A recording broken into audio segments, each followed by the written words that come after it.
ខតេកនិកាយគាថាធម្មបទភាគ3រឿងនន្តគោបាលព្រះសាស្តាការគង់នៅក្នុងកោសលជនបទទ្រង់ប្រារព្ធនាយគោបាលឈ្មោះនន្តៈត្រាស់ព្រះធម្មទេសនានេះថាតិសោតិសੰងដូច្នេះជាដើមបានលើថានាយគោបាលឈ្មោះនន្តៈនៅក្នុងក្រុងសាវត្ថីជាអ្នកមានស្ដុកស្ដំមានទ្រព្យច្រើនមានភោគសម្បត្តិច្រើនរក្សាវងគោរបស់កហបតីឈ្មោះអនាថបណ្ឌិតបានលើថានាយនន្តគោបាននោះកិច្ចអំពីការបៀតបៀនរបស់ព្រះរាជាដោយភាពជាអ្នករក្សាគោដូចជាចដិលឈ្មោះកេនយៈកិច្ចអំពីការបៀតបៀនរបស់ព្រះរាជាដោយភេទជាបព្វជិតដើម្បីរក្សានៅទ្រព្យរបស់ខ្លួននាយនន្តគោបាននោះការយកនៅបញ្ចគោរស់រហូតអស់ការដ៏សមគួរដល់ការកំណត់ពេលវេលាក៏បានមកកាន់សំណាក់របស់អនាថបណ្ឌិតសេដ្ឋីបានជួបព្រះសាស្តាស្ដាប់ធម៌ហើយនិមន្តព្រះសាស្តាឲ្យស្ដេចយាងទៅកាន់លំនៅរបស់ខ្លួនព្រះសាស្តាទ្រង់រងចាំនៅការចាស់ខ្លានៃញាណរបស់នាយនន្តគោបាលឈ្មោះនន្តៈនោះទើបស្ដេចបញ្យាងទៅតាមការនិមន្តរបស់នាយនន្តគោបាលលុះទ្រង់ជ្រាបថាញាណរបស់នាយនន្តគោបាលចាស់ខ្លាហើយថ្ងៃមួយមានភិក្ខុសង្ឃជាច្រើនចោមរោមហើយស្ដេចយាងទៅកាន់ទីចរិតទ្រង់យាងចុះចាកផ្លូវហើយទ្រង់គង់នៅទៀបគល់ឈើមួយដើមដែលនៅជិតទីលំនៅរបស់នាយនន្តនោះនាយនន្តគោបាលបានទៅកាន់សំណាក់របស់ព្រះសាស្តាថ្វាយបង្គំធ្វើបដិសន្ធារៈព្រះសាស្តាហើយបានប្រគេននៅបញ្ចគោរស់ជាទានដ៏ប្រណិត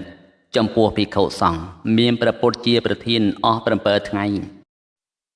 ក្នុងថ្ងៃទី7ព្រះសាស្តាទ្រង់ធ្វើអនុមោទនាស្រេចហើយទ្រង់ត្រាស់អនុពពីកថាមានទានកថាជាដើមក្នុងវេលាចំកថានាយនន្តគោបាលឈ្មោះនន្តៈក៏តាំងនៅក្នុងសោតាបតិផលទទួលយកបាតរបស់ព្រះសាស្តាជូនព្រះសាស្តាស្ដេចនិមន្តទៅកាន់ទីឆ្ងាយកាលព្រះសាស្តាទ្រង់បញ្ជាឲ្យត្រឡប់ទៅវិញដោយព្រះតម្រាស់ថាមនាលឧបាសកអ្នកចូលត្រឡប់ទៅវិញចោះថ្វាយបង្គំព្រះសាស្តាហើយក៏ត្រឡប់មកវិញគ្រានោះនាយព្រានម្នាក់ក៏បានបាញ់គាត់ឲ្យស្លាប់នៅតាមផ្លូវនោះឯងពួកភិក្ខុដែលមកខាងក្រោយឃើញហើយក៏ក្រាបទូលព្រះសាស្តាថាបបិទ្ធព្រះអង្គដ៏ចម្រើន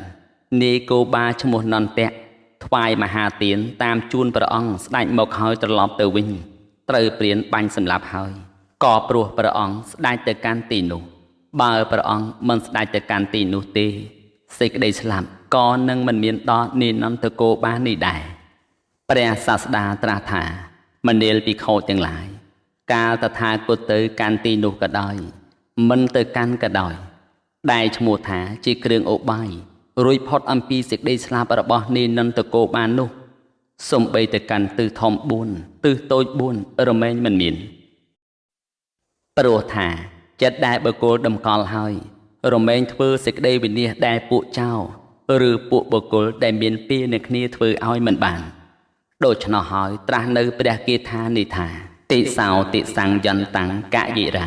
វេរីវាបណវេរិណੰមច្ឆាបណហេតੰចិត្តੰតិយោណੰតតោករេចោក្រឡេកឃើញចោផងគ្នាឬបុគ្គលមានពីក្រឡេកឃើញបុគ្គលមានពីផងគ្នាគប្បីធ្វើនៅសេចក្តីវិនិច្ឆ័យណាមួយឲ្យដល់គ្នាចិត្តដែលបុគ្គលតាំងទុកខុសហើយរមែងធ្វើបុគ្គលនោះឲ្យអាក្រក់ក្រៃលែងជាងសេចក្តីវិនិច្ឆ័យនោះទៅទៀត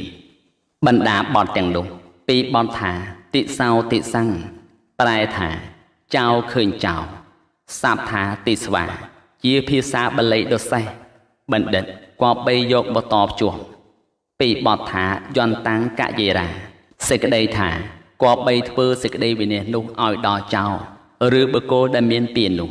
សូម្បីបទទី2ក៏មានន័យដូចគ្នាដែរព្រះមានព្រះភិក្ខជាម្ចាស់ទ្រង់ត្រាស់ជាពាក្យអត្ថាធិប្បាយទុកដូចនេះថាចោអ្នកមានប្រក្រតីទ្រុសនៅមិត្តម្នាក់ការទ្រុសចំពោះបុត្រភរិយាស្រែចំការគោក្របីសេះដំរីនៃចោម្នាក់ចោដែលទ្រុសចំពោះចោរូបណាឃើញចោរូបនោះដែលទ្រុសចំពោះខ្លួនឯងយ៉ាងនោះឬក៏បុគ្គលមានពីឃើញបុគ្គលដែលមានពីចងពីទុកដោយហេតុណានេះមួយ រមែងធ្វើនៅសេចក្តីវិនិច្ឆ័យឯណានីមួយដល់ចោលឬដល់បុគ្គលដែលមានពៀននោះរមែងធ្វើវត្ថុផ្សេង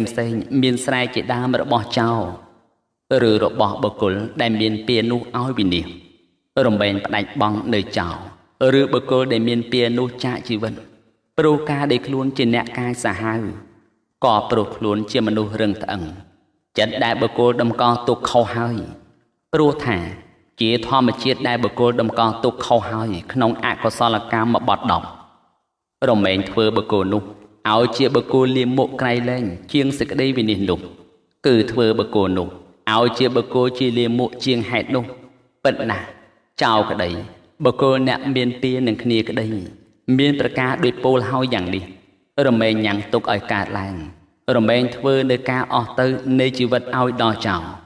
ឬដល់បុគ្គលដែលមានពៀបានក្នុងអត្តភាពនេះប៉ុណ្ណោះ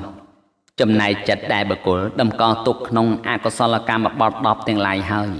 រមែងញ៉ាំងបុគ្គលនោះឲ្យដល់សេចក្តីវិនិច្ឆ័យក្នុងបច្ចុប្បន្នផងបោះទៅក្នុងអបាយភូមិ4ផង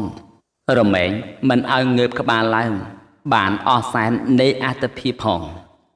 ក្នុងការចប់ព្រះធម៌ទេសនាជនជាច្រើនបានសម្រេចអរិយផលទាំងឡាយមានសោតាបត្តិផលជាដើមទេសនាមានជាប្រយោជន៍ដល់មហាជនដោយប្រការយ៉ាងនេះឯងកកម្មដែលឧបាសកបានធ្វើទុកក្នុងចន្លោះភពពួកភិក្ខុមិនបានទូសួរ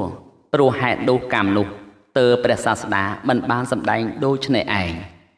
ខុទ្ទកនិកាយគាថាធម្មបទភាគ3រឿងនន្តគោលបាលចប់ដោយបរិបូរណ៍តែប៉ុណ្ណេះឯងសូមអរព្រះគុណនិងអរគុណ